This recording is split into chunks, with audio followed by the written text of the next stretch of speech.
We're gonna do this together. When I was on the streets, I saw this article about AIG suing Argentina about moldy lemons. And I swear it was in 2018. Now, the information available now says that it was 2019 and that there was other lawsuits involving lemons that was happening at that time. But I said to myself, why? Why is AIG backing a suit regarding lemons? See, at the time, it had one implication in terms of its derivative applications. It was actually, you're right, it was the beginning of 2019 because there had been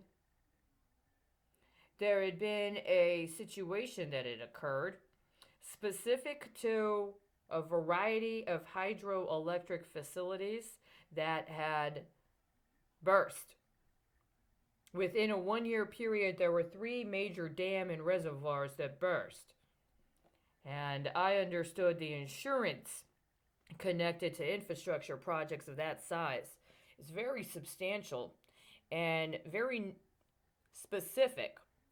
And there were a variety of other infrastructure projects that were either attempting to get major capital improvement bonds connected to things like hydroelectric facilities, or were in a process where they were necessarily going to have to reinvest in and overhaul up to and including potentially a reconstruction of existing hydroelectric facilities.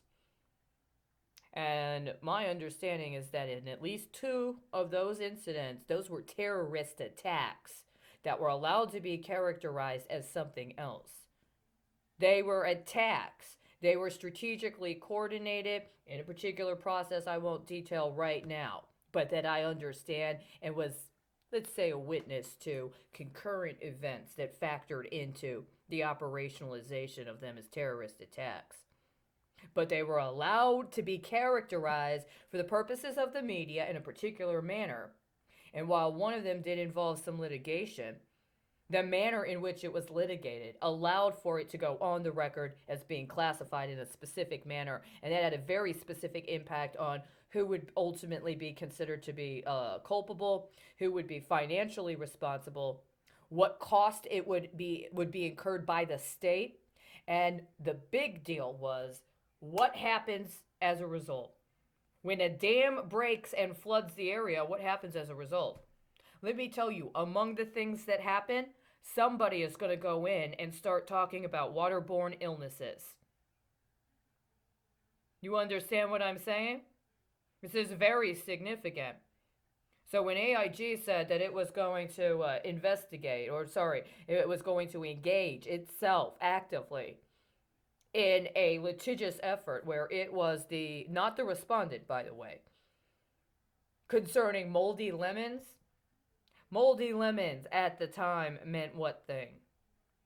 Now, are you trying to say, in conjunction with a strategy that I came up with myself that was stolen?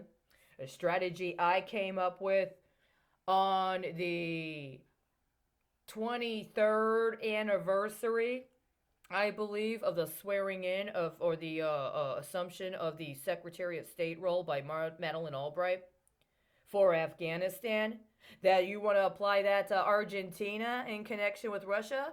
See, I know we're doing this thing where we haven't ever really revealed what actually happened with Enron in Afghanistan, and now those timelines are coming up. Did you decide you're going to take it out of Asia and into the Western Hemisphere this time? Like I said, this is all I want to say about this for today. I'm really hoping by tomorrow you get a little more forthright. You know what I mean? Because one of those hydro facilities, one of those reservoirs was down around the other side of the hemisphere. You know what I'm saying? It might have, shall we say, ruffled some common feathers in these cocaine allegations, if you know what I mean. By the way, as far as I know, The Pentagon has recently come out and said it does not consider journalists any longer to be belligerents. They went on the record. The Pentagon does not consider journalists belligerents.